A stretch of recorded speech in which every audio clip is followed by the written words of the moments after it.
সম্মানিত ভাইরা, আমি যেটা বোঝাতে চাচ্ছিলাম, জামাত কর্মী যারা আছে তারা যেমন সমাজ কর্মী, তারা চাঁদাবাজি করে না, তারা লুণ্ঠন করে না, তারা মানুষের মাথায় লাঠি দেয় না। একটাই কারণে, আমি যতটুকু দেখলাম এই 1 বছর 1 মাসে জামাতে যত মানুষ আছে কেউ বসে খায় না, প্রত্যেকটি মানুষ কাজ করে খায়। সে যদি ভ্যান চালক হয়, কেউ বসে খায় না। আপনি দেখেন প্রত্যেকের কোনো না কোনো কাজ আছে।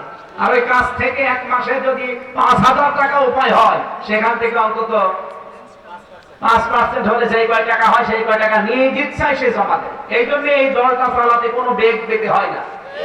আর অন্যান্য দলের তো এইভাবে দেওয়ার কোনো নিয়ম নেই। যদি 5,000 পায়, আরো 10,000 বাম হাতের ইনকাম করে। এখানে আহ্বান জানাচ্ছেন, নিজে বুঝেছি, এদেরকে দেখলাম এরা ফাঁকু রকাবা করতে চায়, এরা দাসত্ব মুক্ত করতে চায় মানুষকে, মানুষের দাস থেকে আল্লাহর দাস বানাতে চায়।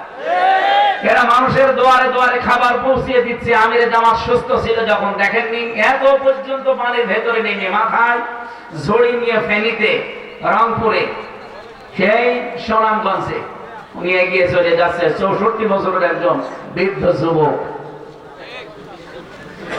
কোন দলের মানুষকে তো আমি এভাবে অ্যাক্টিভ হতে দেখলাম না, কারণ তারা এই আয়াত পড়েছে, আয়াতের শিক্ষা নেন। 3 নম্বরে আপনাদের গুণাগুণ অর্জন করা লাগবে। ইয়াতীমান যা মাকরাবা, এখানে শব্দের দিকে খেয়াল করেছি। ইয়াতীমান যা মাকরাবা, নিকট আত্মীয়র ভেতরে যারা ইয়েতিম, অসহায়, এই মানুষগুলোর দায়িত্ব নেওয়া লাগবে, খোঁজ খবর নেওয়া লাগবে।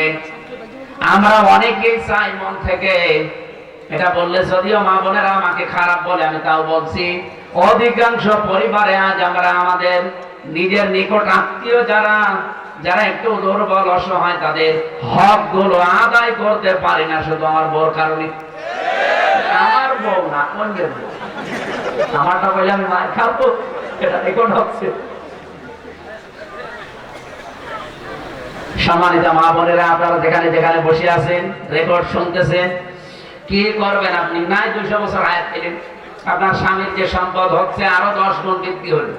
আপনি আরামে খেলেন, সন্তান জন্ম দিলেন, পোশাক পায়খানা করে শেষ করে কবরে চলে গেলেন, কি হবে বলে? খাদিজাতুল কুবরা রাদিয়াল্লাহু তাআলা আনহা, উনি নবীজি নবুয়ত পেয়ে যখন আসলেন, যে 5টা সার্টিফিকেট দিয়েছিলেন, আপনি দিতে পারেন না। আপনি দিতে পারেন না কারণ আপনার কারণে যে স্বামীগুলো আমরা আছি এই কাজগুলো করতে পারি না। খাদিজাতুল কুবরা ওই সময় বলেছিলেন, আবুল কাসেম, কাল্লা ওয়াল্লাহি লা ইখজিকাল্লাহু আবাদান ইন্নাকা লা তাসিলুর রাহিমা। হে আবুল কাসেম, কখনোই কোন জিন ভূত পরি আপনাকে ভয় দেখাতে পারে না, কারণ আপনি নিকট আত্মীয় যারা, রক্তের সম্পর্ক যারা, তাদের সাথে সম্পর্ক ঠিক রাখেন। মানুষের ভেতরে ভয় দূর করার জন্য, আজ অনেকে জিনের ভয়, ভূতের ভয় পায়, এই ভয় দূর করার জন্য মাস্ট বি নিকট আত্মীয় স্বজনের খোঁজ খবর রাখা লাগবে। হাদিস হচ্ছে, নবীজি বলেন, কোন স্ত্রী যদি চায় যে আমার স্বামী আরো বেশি দিন বেঁচে থাক, আমার স্বামীর হায়াত, সম্পদ, ইজ্জত, দুনিয়ার মর্যাদা আরো বেড়ে যাক, ওই স্ত্রীর উচিত তার স্বামীকে যেন মাঝে মাঝে বলে, স্বামী যা করো অন্তত নিকট আত্মীয় স্বজন, রক্তের সম্পর্ক সাথে সাথে সাথে আছে, এগুলো আরো দৃঢ় করো। আপনি নিজের মন থেকে বলেন তো, এরকম স্ত্রী এখন কম না বেশি? কম। অধিকাংশ স্ত্রী চাই না আমি আমার ভাইয়ের হক গুলো আদায় করি, আমার বোনের হক গুলো আদায় করি, আমার ফুফু, আমার চাচা, এগুলোর হক আমি আদায় করি, পুঙ্খানুপুঙ্খানুরা চাই না। আপনার সাহায্য না পেলে এগুলো আমি 100 ভাগ পারবো না। শেষে দেখা যাচ্ছে আস্তে আস্তে আমি মানসিক রোগী হয়ে যাব। আজ বহু মানুষকে দেখি তার স্ত্রীকে বাদ দিয়ে দেয় শুধু একটা মাত্র কারণে। স্ত্রী নিজের দিকে খুব ভালো টানে, নিজের মা বাবা, নিজের ভাই, নিজের বোন, ওইগুলো আসলে স্বামীকে দিয়ে পাগল হয়ে যায়। আর স্বামীর পক্ষ থেকে কেউ আসলে ওর মনই পাওয়া যায় না। এরকম বউ আছে? কার হাত বলেন তো, বলেন।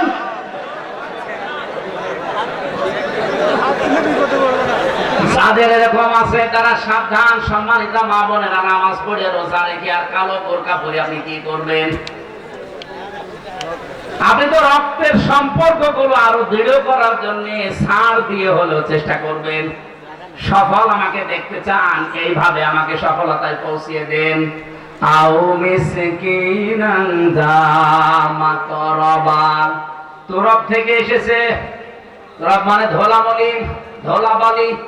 যারা ধোলা মলিন পথে ঘাটে, স্টেশনে, বাস স্ট্যান্ডে, রাস্তাঘাটে যারা ধোলা মলিন অবস্থায় থাকে, এই মানুষগুলোর যারা ছিন্ন বিচ্ছিন্ন, যারা ছিন্নমূল বলা হয়, এদের কাছে যারা এগিয়ে যায়, এদের মাথায় অন্তত একটু হাত বুলিয়ে দেয়, শান্তির পরশ পেয়ে এই মানুষগুলো একটা তৃপ্তির হাসি দেয়। নবীজি জানিয়েছেন, একটা এতিমের মুখের এই তৃপ্তির হাসি আল্লাহর আরশ পর্যন্ত তোমার উপরে খুশি হয়ে যায়। আপনি 20 তলা বিল্ডিং বানিয়েছেন, সেই রকম বিউটিফাই করে জাঁকজমকপূর্ণ একেবারে একত পাথর দিয়ে, বিভিন্ন মার্বেল পাথর নিয়ে এসে কাবায় যে পাথর সাজানো আছে ওই পাথর দিয়ে আপনি বানিয়েছেন। এই 20 তলা বিল্ডিং এর মূল্য আল্লাহর কাছে যত না বেশি, একটা ছিন্নমূল ধলাবালি মলিন অবস্থায় যারা বিভিন্ন জায়গায় আছে, এরকম অসহায় মানুষের পাশে যদি কেউ ছুটে যায় আর তাকে যদি হাসি দেখতে পাওয়ার জন্য চেষ্টা চালায়, ওই লোকটার প্রতি আল্লাহর আরশ পর্যন্ত খুশি হয়ে যায়।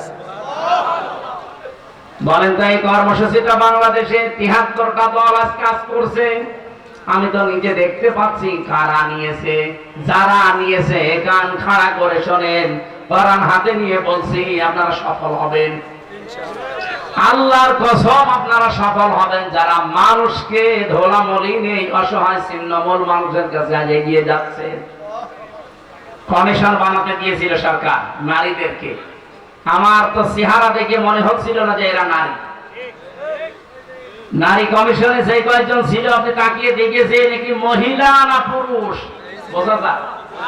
কোরআনের 13টা আয়াত ভুল ধরেছে, 26টা হাদিস তারা ভুল ধরেছে।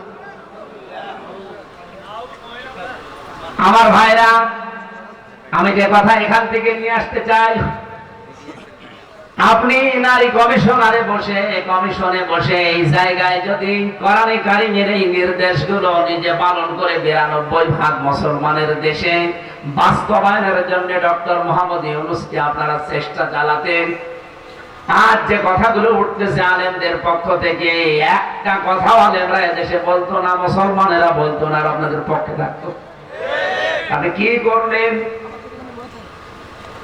যৌনকর্মী যারা আছে তাদেরকেও নাকি শ্রমিকের মর্যাদা দেওয়া লাগবে, একটা কথা হলো। তার সারাটা জীবন নির্যাতিত যৌনকর্মী যারা আছে, আমি একটা সাক্ষাৎকার পেয়েছিলাম এই গোয়ালন্দ ঘাটের। এই মেয়েটা দুর্ভাগ্যের কারণে সেখানে যে পড়েছে, কি নির্যাতন তার উপরে 8 বছর চলছে। এক দিন 8, 10, 15, 20 জন করে তার ইউজ করে, ব্যবহার করে, কিন্তু কাঙ্ক্ষিত মানের টাকা পয়সা তার দেয় না। তার তো এমনিতেই কষ্ট, আরো বিভিন্ন মেডিকেলের যে সমস্ত বিষয়গুলো আছে ওগুলো নিচে নামলাম না, সবগুলো থেকে তারা আপনি কষ্ট দিচ্ছেন, বঞ্চিত করছেন। তার একটা পেশা হলো, আর আপনি তাকে শ্রমের মর্যাদা দেওয়ার জন্য উঠে পড়ে লেগেছেন। আমার মনে হয় তাদেরকে শ্রমের মর্যাদা না দিয়ে আপনি নিজে ওই শ্রমের মর্যাদা নেন।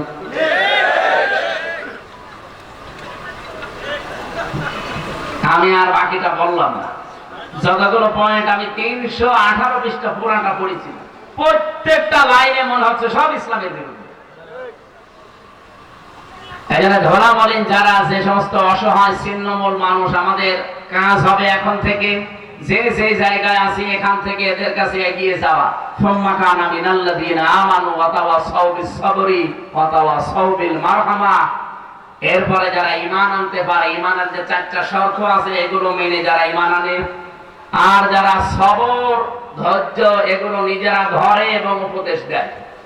বাংলাদেশে এখন যে অবস্থা চলছে, আপনারা খোঁজ খবর রাখেন কিনা আমি জানি না, আমার এই ছোট্ট মাথার ভেতরে যতগুলো তথ্য আসতেছে, খুব গভীর ষড়যন্ত্রে আমরা এখন কিন্তু আছি, বিশেষ করে আমাদের এই দাদাদের দ্বারা।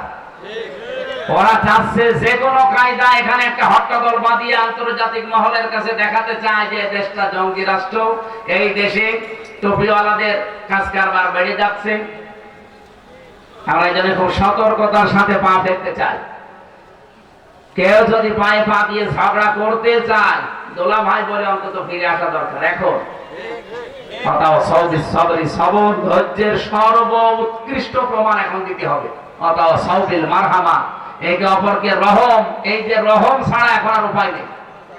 আল্লাহ রাব্বুল আলামিন যে গুণাগুণগুলো কোরআনে সূরা বালাদের 11 থেকে 16 নম্বর আয়াতে দিলে, এগুলো যারা পালন করতে পারেন, রাব্বুল আলামিন জানিয়েছেন উলাইকা আসহাবুল মাইমানা, এরাই হচ্ছে সৌভাগ্যশালী ডানপন্থী, এরা জান্নাতি। বলেন আমিন।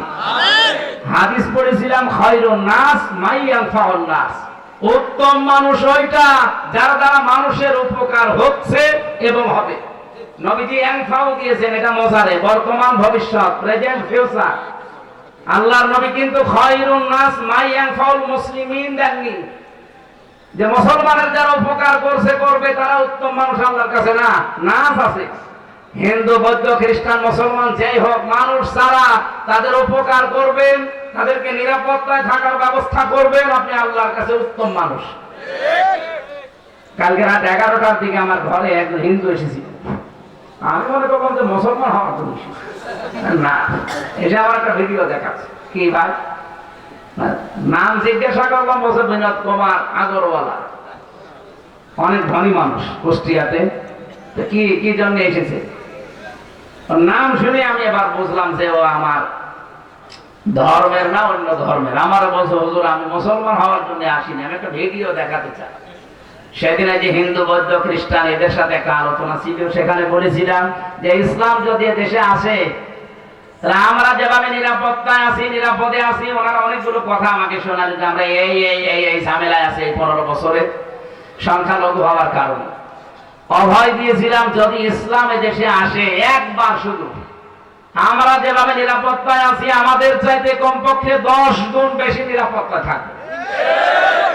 আমি এই জামাত ঘোষণা দেয়নি দেশে মসজিদ যদি পাহারা দেওয়া না লাগে, মন্দিরও পাহারা দেওয়া লাগবে না। বলেন বলেন। ওনাকে অভয় বাণী দিয়েছিলাম যে এই দেশে জামাত ইসলামের ঘোষণা 300 এমপি তারা ঘোষণা দিয়েছে, যদি এমপি পাস করে তারা আপনাদের ভোট নিয়ে আল্লাহর রহমতে 100 টাকা নিয়ে এমপি হলে 5 বছরে 1 টাকা বাড়বে না, যারা যা আছে কমে যাবে। ওনার নাকি এই কথাটা খুব বেশি ভালো লেগেছিল, আমাদের ভিডিও দেখাচ্ছে। আমাদের ভিডিও না দেখে আপনি একটু মুসলমান হলে ভালো হয় না? আমরা শুধু মুখে বলা আমিরে জামাতের ঘোষণা শেষ করি না, আমরা এটা কাজে দেখাতে চাই। আর দেশে আমি সারা বাংলাদেশ তো ঘুরছি, আমি দেখতে পাচ্ছি যে জোয়ার এবার উঠেছে।